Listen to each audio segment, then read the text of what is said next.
Solve करणार आहोत.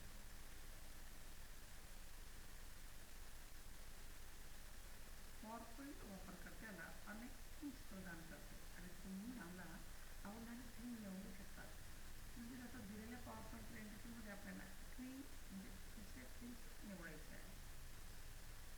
या प्रेझेंटेशनला आपल्याला थीम्स अप्लाय करायची आहे. त्यासाठी आपण डिझाईन टॅबवर क्लिक करणार आणि क्वेश्चनमध्ये दिलेली आहे जी थीम आपल्याला सांगितली तीच आपल्याला थीम निवडायची आहे.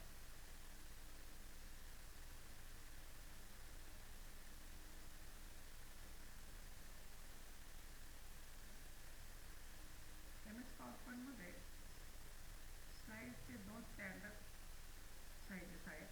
दिलेल्या प्रेझेंटेशनमध्ये आपल्याला मॅक्झिमाइज पर्याय स्टँडर्ड साईज निवडायचा आहे. यासाठी आपल्याला डिझाईन टॅबवर क्लिक करायचं आहे. त्याच्यानंतर स्लाईड साईज या ऑप्शनवर क्लिक करायचं आहे. त्यांनी आपल्याला स्टँडर्ड साईज सांगितले आहे, त्याच्यावर क्लिक करायचं आहे आणि मॅक्झिमाइज साईजवर क्लिक करायचं आहे.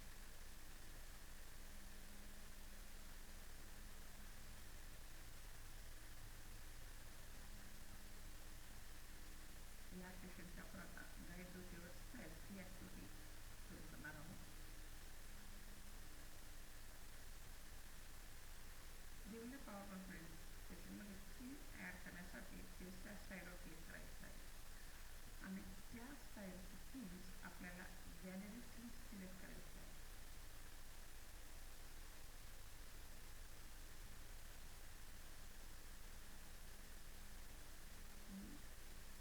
मॅक्झिमाइज करतो आहे.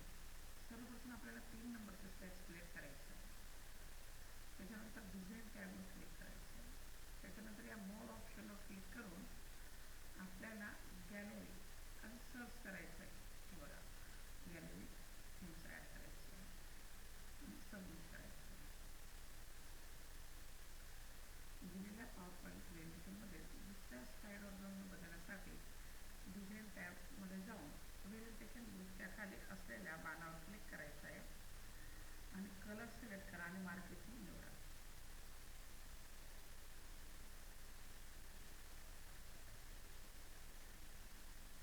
यासाठी आपल्याला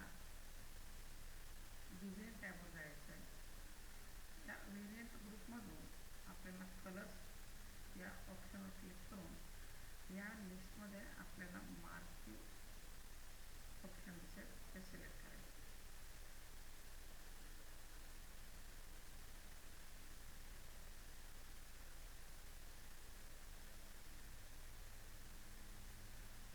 पुन्हा आपण या प्रयत्न करू बरं.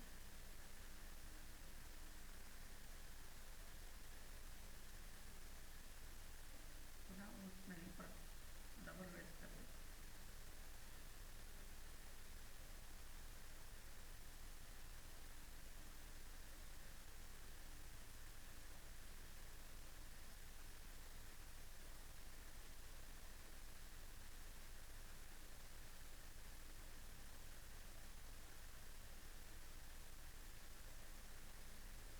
पुढचा प्रश्न, दिलेल्या पॉवरपॉईंट प्रेझेंटेशनमध्ये रॉकेट इमेजवर स्मार्ट ट्रान्झॅक्शन लागू करायचं आहे. त्यासाठी आपल्याला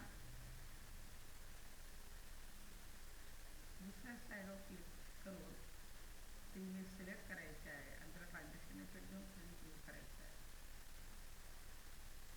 या रॉकेट पिक्चरवर क्लिक करायचं आहे. त्याला ट्रान्झॅक्शन इफेक्ट ॲप्लाय करायचा आहे.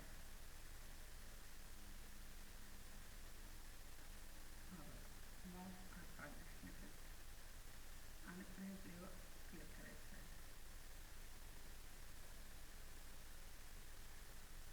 पुढचा प्रश्न, दिलेल्या पॉवरपॉईंट प्रेझेंटेशनमध्ये साऊंड जोडण्यासाठी ट्रान्झॅक्शन टॅबवर जायचं आहे आणि त्याला टायमिंग ग्रुपमध्ये साऊंड ॲरोवर क्लिक करून आपल्याला दिलेला जो साऊंड आहे तो सिलेक्ट करून प्रिंट बटनवर क्लिक करायचा आहे.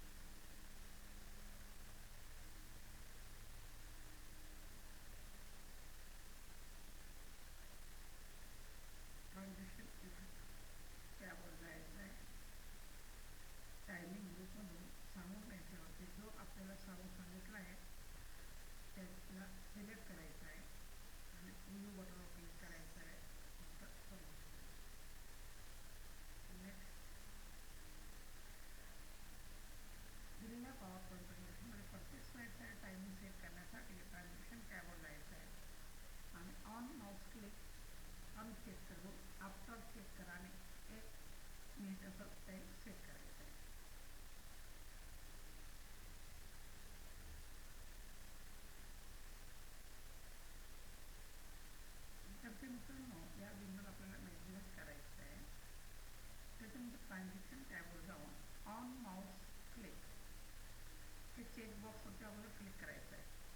त्यानंतर खालच्या आफ्टरच्या चेकबॉक्सवरती क्लिक करून ह्या ठिकाणी आपल्याला 1 मिनिट द्यायचं आहे.